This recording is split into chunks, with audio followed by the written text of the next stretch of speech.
Welcome to the most powerful video you'll ever watch.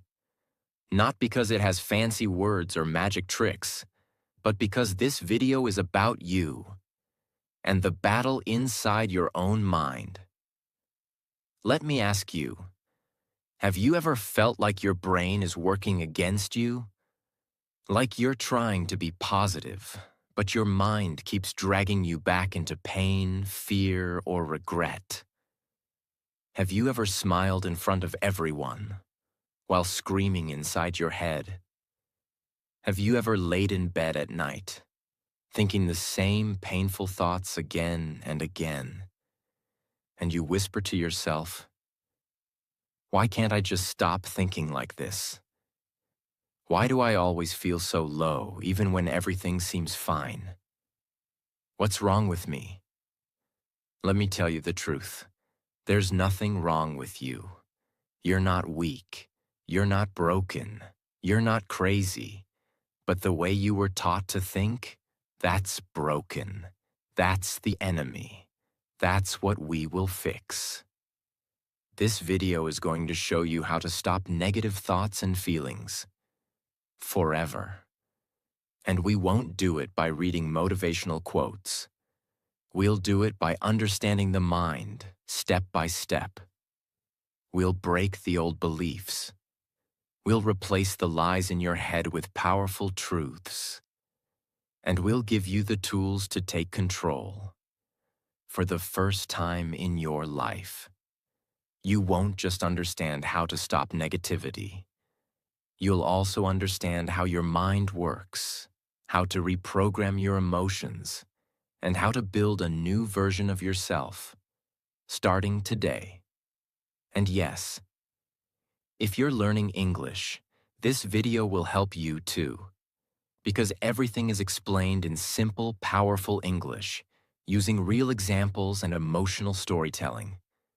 You'll not only grow stronger, you'll grow smarter in English too. So take a deep breath, because what you're about to hear might just be the thing your soul has been waiting for all your life. Stage 1. Understand where negative thoughts come from. Most people try to fight their negative thoughts. They say things like, "I just need to stop thinking. I should be stronger.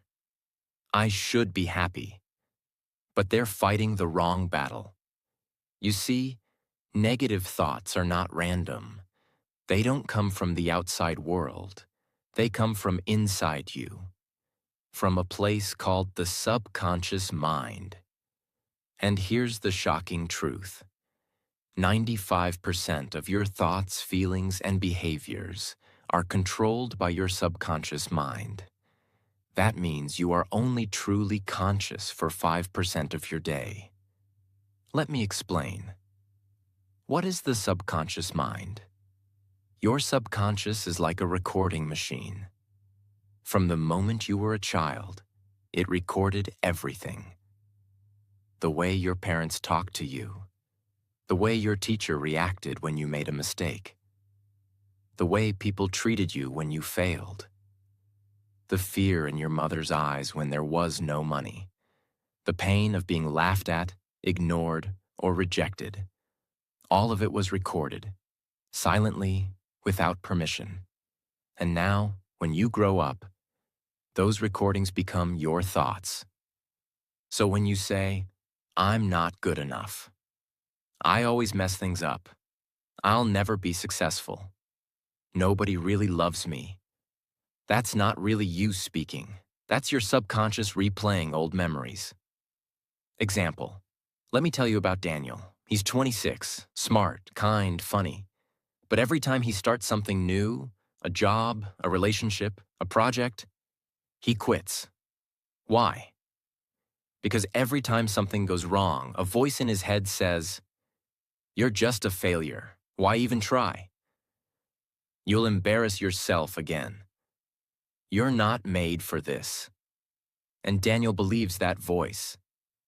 But here's what Daniel doesn't remember. When he was 9 years old, he got up in front of his class to present a school project. He was nervous. His voice was shaking. And when he accidentally read a word wrong, the whole class laughed. Even the teacher smiled. Daniel went home crying that day. He didn't tell anyone. But that moment became a permanent scar in his subconscious mind. That scar became a voice. And that voice became a belief. And that belief controlled his life. That's what negative thoughts are. They're old pain disguised as truth. So, what can you do? You don't fight negative thoughts like enemies. You observe them like detectives. Next time you think, "I'm not good enough," stop and ask, where did this thought come from? Who made me believe this? What is this memory connected to? Because once you understand the source, the thought starts to lose its power. Your first mission. Tonight, take 10 minutes. Sit quietly. And write this question at the top of a page. What are the 3 negative thoughts I think the most? And for each one, ask, where did this come from? Who taught me this? You'll be shocked at what you discover. You'll realize that most of your negative thinking didn't come from you. It came from someone else. And it's been living inside you rent-free. But not anymore. Because the moment you see the lie, you stop living inside it. You cannot fix your mind unless you understand it. You cannot silence your thoughts unless you trace their roots. And once you know that 95% of your thinking is just programming, you finally understand that you are not your thoughts. You are the one who can rewrite them. Stage 2. The invisible loops that trap you. You've heard people say, "I'm trying to be positive. I'm journaling. I'm doing affirmations." But still, they feel low. They feel like they're stuck in the same place no matter how hard they try. Same emotions, same pain, same anxiety. And they ask, why do I feel like I keep going in circles? Because they are. Welcome to the loop, the invisible mental trap that's been running your life behind the scenes. What is a mental loop? A mental loop is a pattern of thinking that feeds itself. It's like a song stuck in your head. No matter what you do, it comes back. You try to ignore it. It gets louder. You try to fight it. It fights harder. Let's understand the loop. Trigger. Something small happens. You get ignored. You make a mistake. You see someone else doing better. It triggers a familiar emotion: insecurity, fear, guilt. Thought. Your mind pulls up an old belief. I'm not good enough. They don't care about me. I always mess things up. Emotion.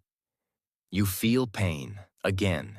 You feel shame. You feel anger. You feel fear. Reaction. You do something negative. You isolate. You overthink. You scroll endlessly. You eat junk. You cry quietly. Guilt and shame. You feel worse. Why did I react like that again? Why can't I control myself? And now, you feel even weaker. That feeling becomes the new trigger. And the loop starts again. You wake up, already tired. You open social media, already comparing. You make one small mistake. And suddenly your whole day feels ruined. You feel guilty for being negative. You feel weak for being sad. You feel ashamed for not healing. And the worst part? The more you try to escape the loop, the tighter it pulls you in, because you're not escaping. You're resisting, and what you resist persists. Let me tell you about Amira, a 24-year-old university student. Bright, beautiful soul. But she was trapped in the darkest loop you can imagine. Here's what her day looked like.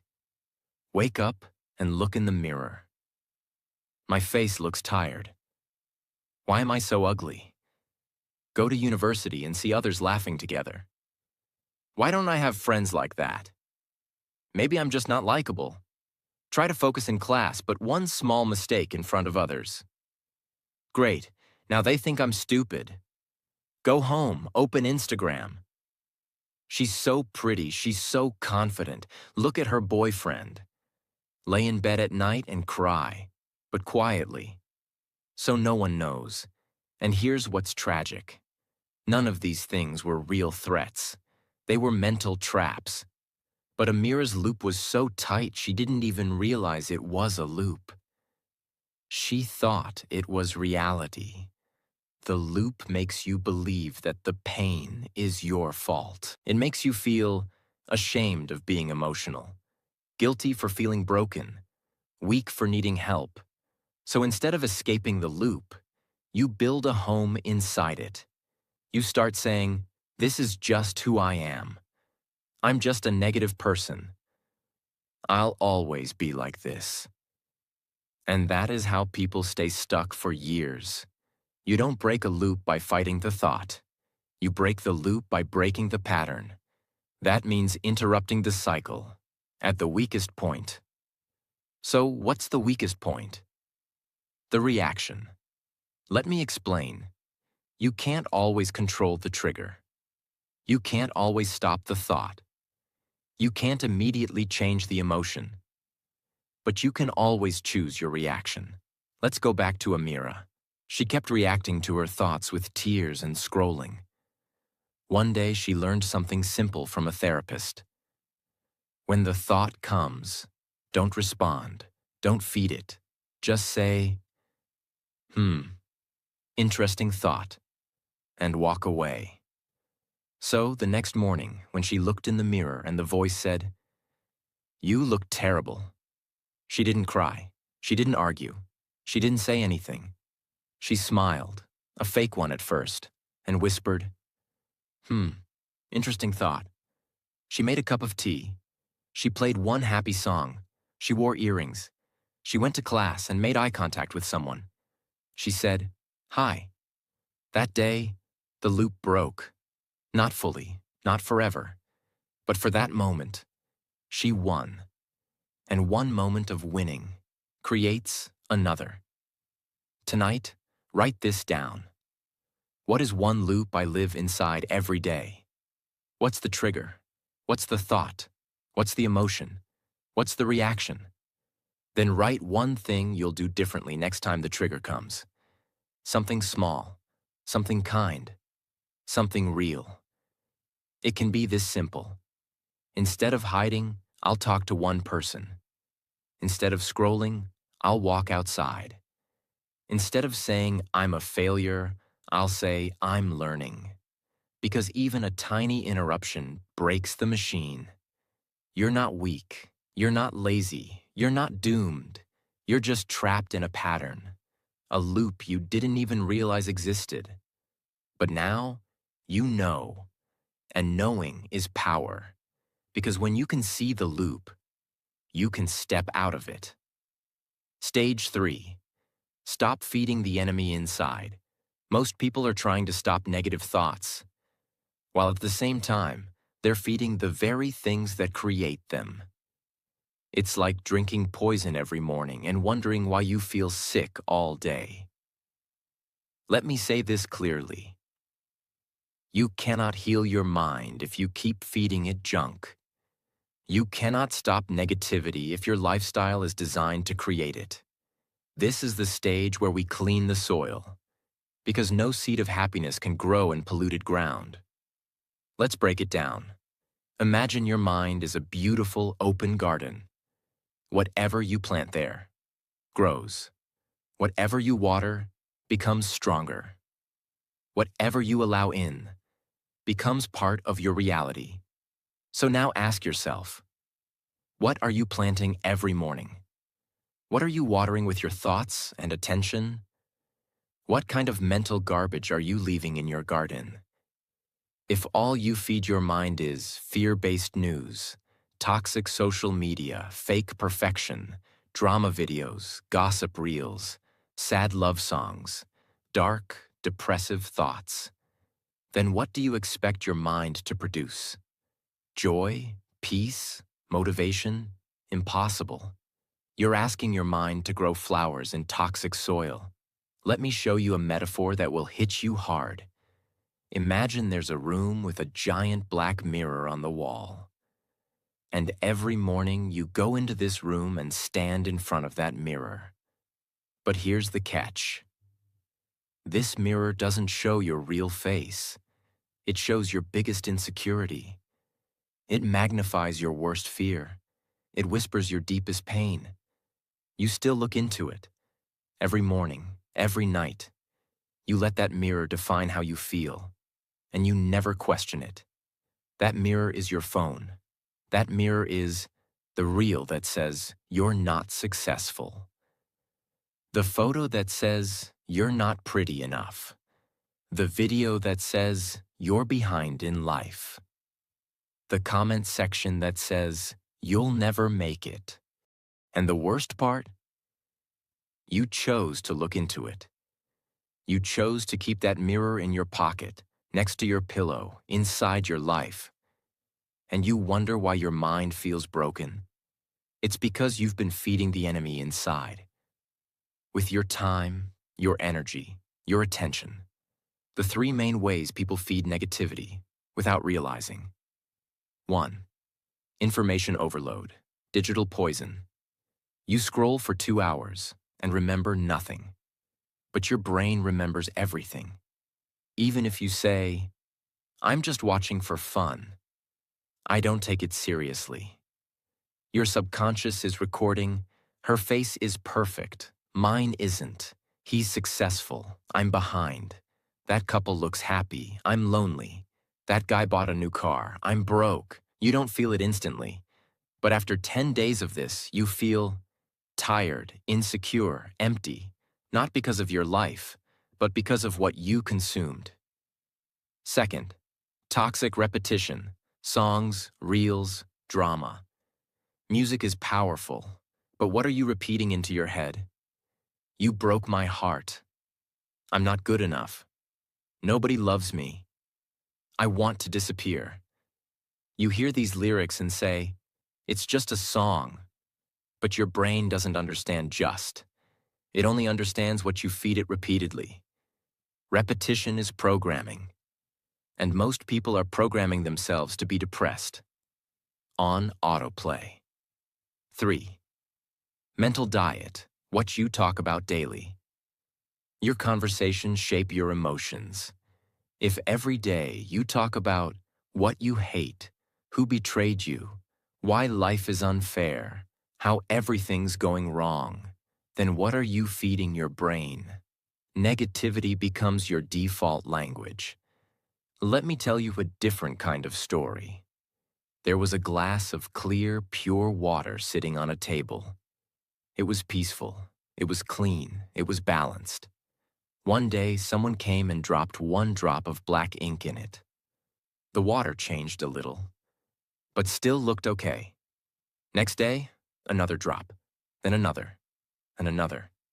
Slowly, the water became darker. Not because it was evil, but because it was being fed poison, one drop at a time. This is your mind. Your mind is that glass of water. And the ink is the content you consume, the words you repeat, the people you surround yourself with, the notifications you wake up to, the videos you binge before sleeping. You didn't become negative overnight. You were being dripped with darkness, silently. How to stop feeding the enemy. Here's what to do starting today. Clean your feed like your fridge. You wouldn't eat rotten food. So why watch rotten content? Unfollow pages that make you feel less than. Mute people who only post fake perfection. Delete apps if needed. Your peace is more important than staying updated. Replace, don't resist. Don't just stop watching bad content. Replace it with something that builds you. Watch real growth stories. Listen to calming or healing audio. Read one page of a growth book.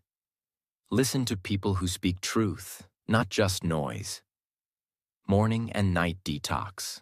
The first 30 minutes after waking and the last 30 minutes before sleep are when your mind is most programmable. Use that time wisely.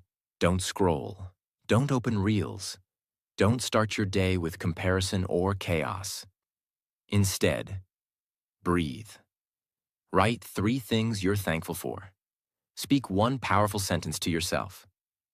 Today, I protect my mind. Your mission. Today, write this question. What 3 things am I feeding my mind that are hurting me? Be honest. Then ask, what will I feed my mind instead, starting now? Small changes. Big transformation. Your mind is not broken. It's just been badly fed. You are not the darkness. You are the light that's been buried under years of mental noise. So stop feeding the enemy inside and start feeding your inner peace, inner strength, inner voice. Because your thoughts are seeds, and what you plant today will grow tomorrow. Stage 4. Clean your mental room daily. Let me ask you something simple. You brush your teeth every morning, right? You take a shower, change your clothes, maybe clean your room or wash the dishes.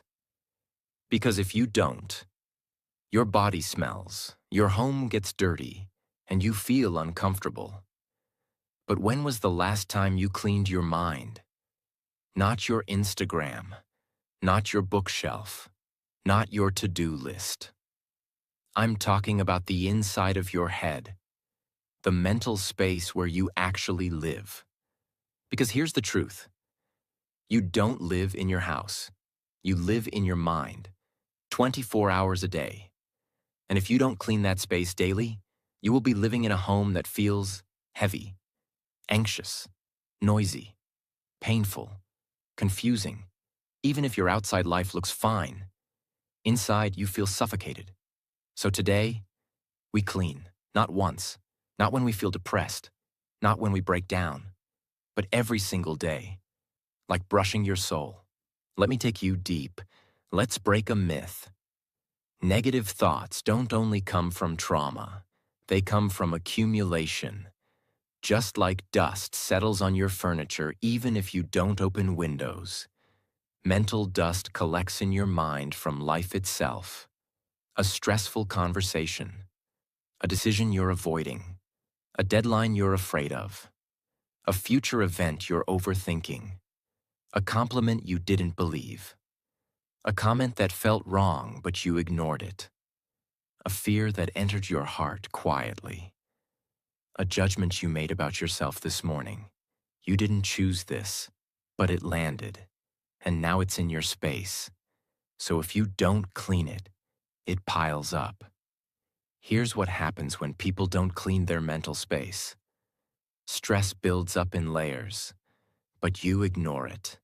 You feel more irritated than usual. Little things make you angry. You become emotionally sensitive. One sentence can break you. You feel tired without reason, because your mind is overloaded. You stop enjoying things, because your joy has no space to live. You start avoiding life, because everything feels like too much. And slowly, without realizing, you stop being you. You stop laughing loudly. You stop dancing freely. You stop speaking confidently. You stop trusting your ideas. You stop dreaming. Not because you're weak, not because you're lazy, but because your mental room is full of unprocessed emotion. Imagine a small room with 100 open cardboard boxes. Each box contains something from your mind. One has a painful memory. One has your unfinished goals. One has your financial stress. One has a conversation you're avoiding. One has your fear of rejection. One has a thought you had at 3 a.m. One has your guilt. One has your secret self-doubt. Now imagine trying to sit and relax in that room. You can't. There's no space to breathe. This is what your mind becomes when you never pause to clean it. Here are 6 powerful, fresh, non-repetitive daily practices to clean your mental room. They require no app, no therapist, no external help. Only you, your intention, and your inner awareness. 1. The thought shelf method. Mentally put thoughts aside. When your mind is overwhelmed, you don't need to solve every problem immediately. You just need to make space. So imagine your mind as a shelf.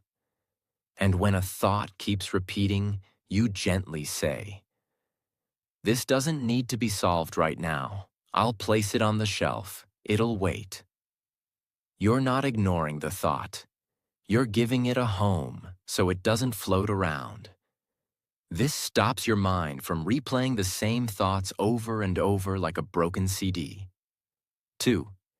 Temperature check, emotional awareness reset. Once a day, maybe at 4 p.m., pause and ask yourself, what am I feeling right now? Where do I feel it in my body? Why might I be feeling this? Even if the answer is, I don't know, you're still becoming aware. And awareness cleans confusion. Do this every day, like checking the weather before leaving home. You'll be shocked how much you've been holding in silence. 3. The one-word dump. You don't always need to write long journals. Sometimes just one word is enough. Try this. Before sleeping, write one word that describes your emotion today. Heavy, rushed, lonely, hopeful, frustrated.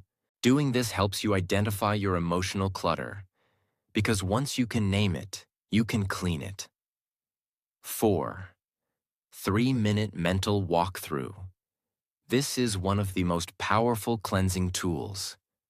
Almost no one uses it. Every evening, close your eyes and mentally walk through your entire day. See yourself waking up. Walking to the bathroom.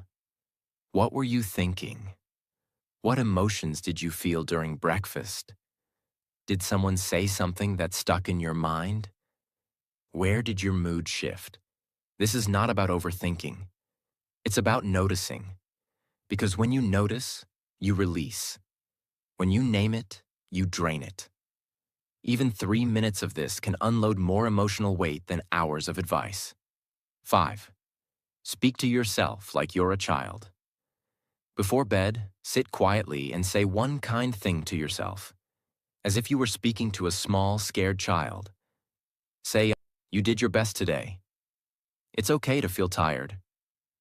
I'm proud of you for not giving up. You made it through. That's enough. You are safe now." Do this daily, and you will start healing your self-image.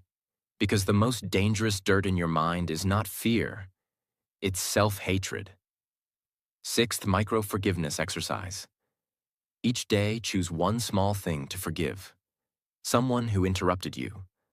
A past version of yourself. A mistake that still haunts you. A friend who didn't message back. A moment where you felt ignored. Say quietly, "I release you. I'm done carrying this. My peace matters more." You don't need an apology. You don't need closure. You just need to put it down and walk lighter. Pick any 3 of these practices and do them tonight before bed. Make it a ritual, like brushing your mind.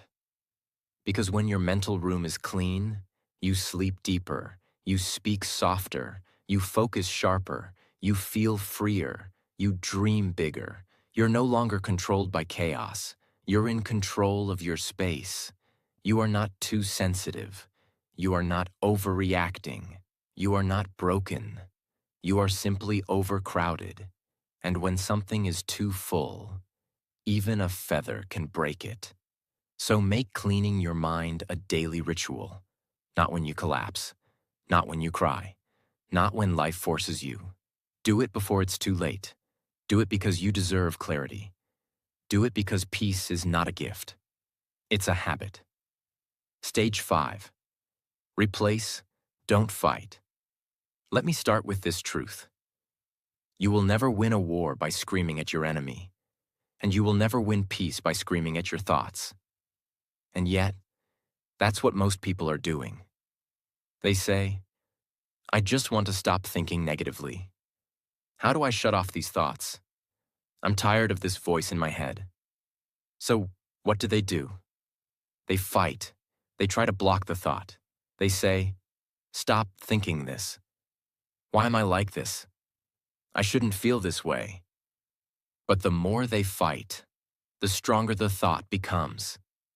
Why? Because you can't fight a thought with force. You can only win by replacing it. Let me explain everything in the deepest way possible. Why fighting negative thoughts never works. The moment you say, I don't want to think about this thought, your brain focuses more on that thought. Because the brain doesn't hear don't. It only hears the subject. If I say, don't think about a pink elephant, you'll instantly imagine it. If you say, don't feel anxious, your mind starts scanning for all the reasons you're anxious. So when you try to fight a thought with more thought, you create a mental storm. Every time you argue with a negative thought, you're giving it energy. You're saying, this thought matters. It deserves attention. It has power. And it grows. So what's the solution? Don't fight the thought. Replace it. Redirect it. Rewire it. Like changing the radio station. Like turning the page. Like choosing a different road. Let's explore how. Imagine there's a radio in your room, and it's playing a horrible, depressing song. Lyrics like, you're a failure. You'll never be loved. You're too late. You're not enough. The volume is loud. It's hurting your ears. It's affecting your mood.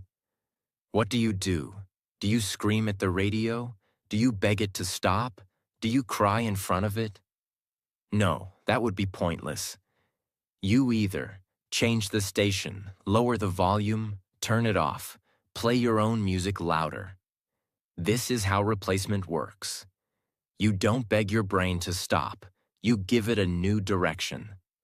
Thoughts are like habits, and the best way to break a habit is to replace it with another one. Here's the secret. You can't erase a thought. You can only overwrite it. Your brain works like a chalkboard. If you write something painful on it, the only way to remove it is by writing over it with something better. Negative thought replacing thought. I always mess things up. I learn faster because I've failed before. No one cares about me. Someone loves me even if I forget. I'll never be successful. I haven't reached it yet, but I will. I'm too sensitive. I feel deeply, and that's a strength. What if I fail? What if I succeed? You're not lying to yourself. You're redirecting the spotlight. And when you repeat the replacement often enough, it becomes the default voice in your head. Imagine a large white wall, perfectly painted, but right in the center there's a small black hole. Most people walk past the wall and never notice it. But one person stops and stares. They can't stop looking at the hole. They ignore the beauty of the wall. They start thinking, why is there a hole? Will it get bigger? Did I do something to cause it? I hate this hole. Soon that small black hole becomes their entire world. But the hole never changed. Their focus did. This is how negative thoughts work. They're tiny holes in a wall of beauty. But if you focus on them long enough, they become your entire reality. You don't need to fix the hole. You need to step back and see the whole wall. That's what replacing thoughts does. It pulls you away from the hole and shows you the bigger picture again. These methods are not affirmations. They are replacement tools backed by real brain science and habit rewiring. The reversal technique. Flip the fear. When a scary or painful thought comes, ask, What's the opposite truth that could also be real? Example, I'll probably fail this interview. I might surprise myself and do better than I expect. You're not lying. You're giving your brain a new option to consider. That creates hope, and hope reduces fear. The so what method. Cut the drama. Many negative thoughts are dramatic. What if I say something wrong? What if I lose this chance? Instead of feeding the panic, say, so what if I do? Would I still be alive? Could I still grow? Would I still matter? This reduces the emotional weight and makes space for logic. The upgrade method, version 2.0 thinking. When a negative thought appears, imagine you're updating your brain's software. You're not deleting anything, just installing a better version. Original, I can't do this. Update, I'm figuring it out. Original, I'm not ready. Update, I'm becoming more ready every day. This makes your brain feel safe while moving forward. Write down the 3 most common negative thoughts you've had this week. Then write down one powerful replacement for each one. Put them on a sticky note. Say them every morning.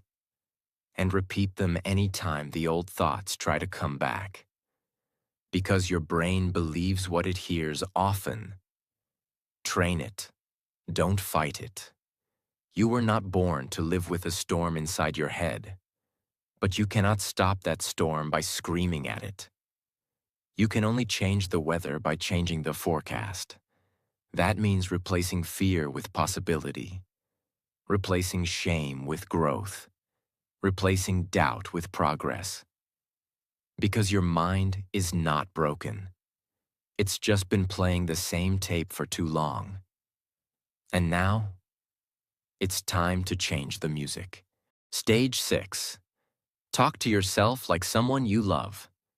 Let's begin with a painful question. If someone else talked to you the way you talk to yourself, would you still be friends with them? Think about it. What kind of words do you say to yourself when you fail, you make a mistake, you forget something, you feel tired, you cry, you get rejected? You don't say, it's okay, you're human, you'll try again. No, you say, you're so stupid. Why do you always mess things up? Nobody cares. You're such a burden. I hate myself sometimes. I'll never get it right.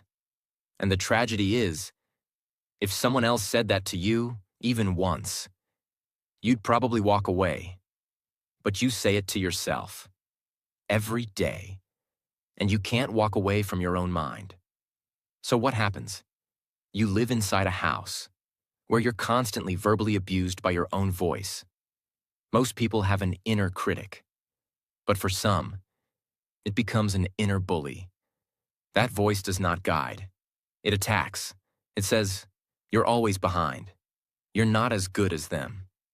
You're weak. You're ugly. You're lazy.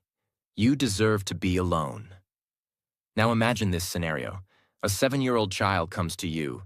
They say, I made a mistake today. I feel bad about myself. I think I'm not good enough. Would you scream at them? Would you say, you're an idiot. You'll never be anything. Nobody likes you.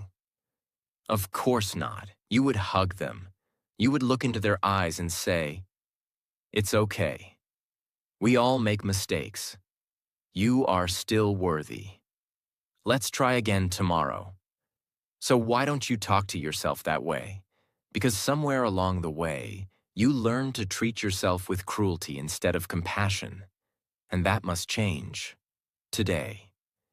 Imagine your mind is a garden, and your self-talk is the gardener. Every word you say to yourself is either planting a flower, pouring water, or cutting the roots. If the gardener keeps saying, this plant is useless, it's never going to grow. I hate this plant. Why are you so slow? then even the most beautiful flower will wither.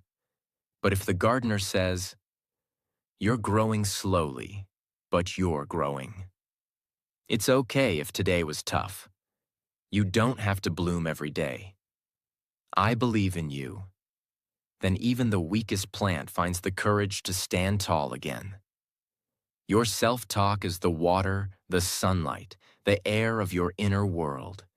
And how you speak to yourself decides whether you wither or rise. Let's be clear. Negative self-talk is not harmless. It creates real damage. It damages your confidence. It kills motivation. It creates shame. It breaks trust in yourself. It increases anxiety. It ruins relationships. It feeds depression. It makes you believe that you are the problem. And when you start to believe that you are broken, you stop trying to heal. You stop reaching for help. You stop believing in better. Not because better doesn't exist, but because your inner voice has convinced you that you don't deserve it. What if every time you made a mistake, instead of saying, "I'm so stupid," you said, "I made a mistake and I'm learning"? What if when you were tired, instead of saying, "I'm lazy," you said, "I've done so much. I need rest, not guilt"? What if when you felt jealous, instead of saying, "I'm such a bad person for feeling this," you said, "I'm human. I feel things. That's okay"? This is not about lying to yourself. It's about speaking to yourself with the same kindness you give to everyone else. How to start talking to yourself with love. 5 life-changing practices. 1. Give your inner voice a name, seriously. Name it. Why? Because when you say, "I think I'm a failure," you're giving your inner critic 100% credibility. But if you name it Negative Nancy or Doubt Dan, you separate your identity from the voice. You say, "Oh, that's just Nancy again. She always shows up when I try something new." It sounds silly, but it gives you power and perspective. You stop becoming the voice. You become the listener, and the listener always has a choice. 2. The best friend technique. When you feel down, ask yourself, if my best friend was feeling this way, what would I say to them? Then say that to yourself, out loud. You'll be shocked how loving your voice becomes when it's not directed at you. 3. The mirror moment. Stand in front of a mirror for 2 minutes every morning. Look into your own eyes, not to judge your skin or hair, but to say 3 things. I'm trying. I'm still here. I forgive you. Do this every day, not for motivation, but for healing. Because your own reflection has been waiting years to hear those words from you. 4. Rewrite the sentence. Take any cruel sentence you say often and rewrite it. For example, cruel thought, loving rewrite. You're a burden. Your feelings matter too. You're so dramatic. You're allowed to feel deeply. You're always messing up. You're learning like everyone else. Nobody wants you. You're still learning how to love and be loved. You're weak. You're carrying so much and still going. Print it, post it, say it. Your inner child is still listening. 5. Forgive yourself daily. Yes, daily. Not once a year. Not once when you make a big mistake. Every single day, before you sleep, whatever I did wrong today, I forgive myself. Whatever I said, forgot, overreacted to, I'm still learning. I will not carry this shame into tomorrow. Because guilt does not make you grow. Grace does. Sit alone. Quiet. Just you. Put your hand on your heart and say this softly. I'm sorry I've been so cruel to you. You didn't deserve that voice. From today, I will talk to you like someone I love. Let the tears fall if they come. You're not weak. You're reconnecting. You don't need to be perfect. You don't need to be fearless. You don't need to have it all together. But you need to start being kind to yourself. Because the world is already full of people ready to judge you, criticize you, and misunderstand you. Don't join them. Be the one voice in your life that says, you are still worthy, even now, especially now. Stage 7. Cut off the hidden triggers. Triggers aren't always loud. They're not always dramatic. They don't always knock and say, hey, I'm here to ruin your peace. Sometimes they're soft. Sometimes they feel like comfort, but they pull you back into the old version of you, the version who was scared, the version who doubted, the version who lived in fear. Imagine you live in a room with a very soft ticking clock. Tick, tick, tick. You get used to the sound. You don't notice it anymore. But the ticking is always there. It's just background noise. Now one day you finally remove that clock. You sit in silence. And for the first time you realize, oh my God, I've been living with that noise for years. This is exactly what emotional triggers are like. You don't notice them anymore. But they're there, ticking in the background of your life. A certain person's presence, a toxic group chat, a smell, a routine, a ringtone, a hairstyle, a habit, a place, a social obligation, a monthly reminder, even your bedroom setup. You wonder why you feel anxious. But you're still sleeping next to a memory of the worst version of you. You're still keeping open the door that trauma used to walk through. This is where people make the biggest mistake. They think, I shouldn't have to cut people off. That's harsh. I should be stronger than this. It's not fair to avoid everything that makes me uncomfortable. But listen closely. Healing is not about proving how strong you are. Healing is about protecting your energy so you don't keep bleeding internally. If a wound is fresh, you don't go running through a dusty field. You bandage it. You give it time. You avoid what could infect it. What you might need to cut off. The nice but draining friend. They don't insult you. They don't attack you. But every time you talk, you leave feeling smaller. They subtly compete. They dismiss your emotions. They always bring up your past. Let them go. The unspoken expectations. The image in your head that says, I should be doing better by now. I should be more successful. I should be married. I should be happy. That voice isn't motivation. It's a disguised mental whip. Cut it off. Not your dreams. Just your timeline. Your emotional home.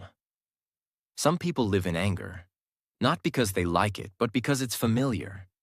Some live in sadness, some in fear, some in guilt. It's what they know. It's where they return every time something goes wrong. You need to build a new emotional home. Start asking, what emotion do I default to when I'm overwhelmed? Then ask, who taught me that emotion was normal? You'll often find it wasn't even yours. It was passed down, given to you. You were just renting it for so long, you forgot you could move out. Write a list called, Things That Silently Pull Me Back into Darkness. Then write 3 columns. What is it? Why does it affect me? What will I do to protect myself from it? Don't feel guilty. This isn't rejection. It's self-respect. You can't become the next version of you if you keep entertaining the people, patterns, and places that made you question your worth. You're not weak for needing space. You're wise for choosing peace over pride. You don't owe the past another visit. You owe your future a better foundation. If a plant isn't growing, you don't blame the seed. You change the environment. You protect what's blooming. And now that you've done the work of removing the darkness, it's time to do the most powerful thing of all. Turn your pain into power. Stage 8. Turn pain into power. Let's end this series with the most emotional and unforgettable stage. Because if you're watching this, you've been through something. You've cried quietly. You've questioned your value. You've battled storms no one saw. You've tried to be strong for everyone else, even when you were breaking inside. But now, it's time to take everything you've survived and use it. You've been told, let it go. Move on. Forget about it.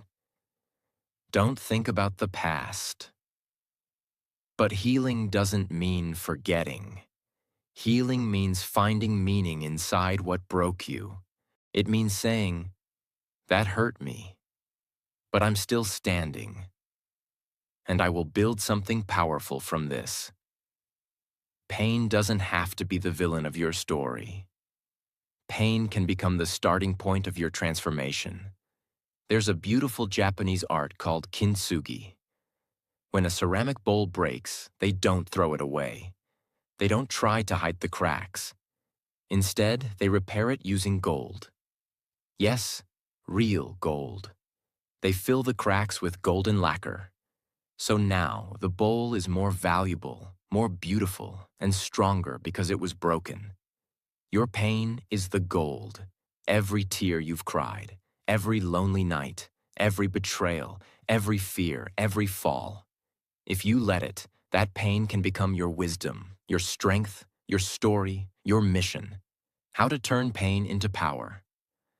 4 life-altering shifts. 1. Don't ask, why me? Ask what now? You may never get the full answer to why life hurt you the way it did, but you always have the choice to ask, now that I've been through this, who do I want to become? Pain becomes power when you stop looking for revenge and start looking for rebirth. 2. Transform the emotion into expression. Every emotion is energy, and energy can't be destroyed, but it can be redirected. Turn anxiety into art, loneliness into leadership, anger into boundaries, sadness into storytelling, fear into fuel. The world doesn't need more perfect people. The world needs people who say, here's my scar, and here's what I did with it. 3. Use your pain to help one other person. If you feel stuck, lost, confused, go help one person who's feeling what you once felt. You don't need a degree. You don't need a platform. You don't need a solution. You just need to say, I've been there too, and I see you. That moment of connection, that's healing, for you and for them. Pain multiplies in silence, but it dissolves in shared humanity. 4. Build your identity around your survival, not your suffering. Stop saying, I was broken. Start saying, I'm rebuilding. Don't say, they ruined me. Say, I rebuilt myself. Because if pain is a fire, you are the gold that survived the flame. You didn't come this far to just feel better. You came this far to transform. This is not just a video about how to stop negative thoughts. This is a reintroduction to your power. Everything you've been through has been shaping you, not to destroy you, but to prepare you. So here's your final message. You are not your pain. You are not your past. You are not your thoughts. You are the power that rises in the middle of all three and chooses to become something greater. This is your story now, your chapter, your healing, your time. So now you've reached the end. Not the end of the video, but the end of a version of you that didn't know better. The version of you that thought, maybe I'll never heal. Maybe I'll never be free. Maybe this is just who I am. But now you know something different. You've seen the enemy. You've studied the patterns. You've cleaned the pain. You've changed the voice inside. You've built strength. You've protected your energy. And you've taken the hardest thing in your life and started turning it into your power. That is not a small thing. That is transformation. That is courage. That is a new life beginning. Right now. And if nobody told you this today, let me say it clearly. I am proud of you. Not because you're perfect, but because you showed up, broken, scared, tired, unsure, and still tried, still listened, still stayed till the end. That means you're ready. Your thoughts do not control you. You control what thoughts are allowed to stay. You control your healing. You control your pace. You control your story. And if you keep showing up like you did today, your life will never be the same again. Because small steps, repeated with love and honesty, become powerful lives. You are already on the way. If this video touched your heart, if it made you feel seen, understood, stronger, then I invite you to do one simple thing. Subscribe, so you can keep learning, keep growing, and keep healing. Because this channel is not just about videos, it's about transformation. It's about turning English learning into emotional strength, and turning emotional strength into a better life. We speak slowly, clearly, deeply. So even if you're still learning English, you'll never feel lost here. Here, you'll be understood. So subscribe, turn on the bell, and join this journey. You belong here. And this is just the beginning. Thank you for watching. Thank you for staying. Thank you for fighting. I believe in you. Now go and become the person you were always meant